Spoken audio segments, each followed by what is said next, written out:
আপনাদের সামনে কথা বলতে পারার জন্য আল্লাহর কাছে শুকরিয়া আদায় করছি। আমার কারাবন্দী অবস্থায় আপনারা আমার কারামুক্তি ও রোগমুক্তির জন্য সংগ্রাম করেছেন, দোয়া করেছেন।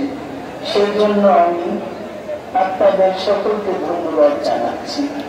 দীর্ঘ আন্দোলন সংগ্রাম ও ত্যাগের মধ্য দিয়ে আমরা ফয়সালি অবৈধ সরকারের কাছ থেকে মুক্তি পেয়েছি।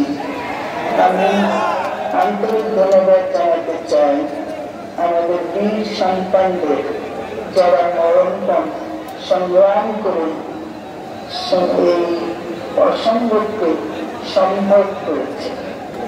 শত শত শহীদদের জানাই শ্রদ্ধা। এই বিজয় আমাদের নতুন সম্ভাবনা নিয়ে এসেছে। দীর্ঘদিনের নজিরবিহীন দুর্নীতি, গণতন্ত্রের ধ্বংসের স্তূপের মধ্য থেকে আমাদের নির্মাণ করতে হবে এক সমৃদ্ধ বাংলাদেশ। ছাত্র তরুণরাই আমাদের ভবিষ্যৎ। তরুণরা যে স্বপ্ন নিয়ে বুকে রক্ত ধরে দিয়েছে, সেই স্বপ্ন বাস্তবায়নে করতে মেধা, যোগ্যতা, জ্ঞান ভিত্তিক গণতান্ত্রিক বাংলাদেশ গড়ে তুলতে হবে। শোষণহীন সমৃদ্ধ বাংলাদেশ।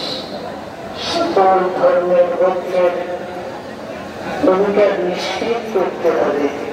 শান্তি, প্রগতি আর সাম্যের ভিত্তিতে আধুনিক বাংলাদেশ নির্মাণে আসুন আমরা তরুণদের হাত শক্তিশালী করি। ধ্বংস নয়, প্রতিশোধ নয়, প্রতিহিংসা নয়, ভালোবাসা, শান্তি ও জ্ঞান ভিত্তিক সমাজ গড়ে তুলি। আল্লাহ হাফেজ। বাংলাদেশ জিন্দাবাদ।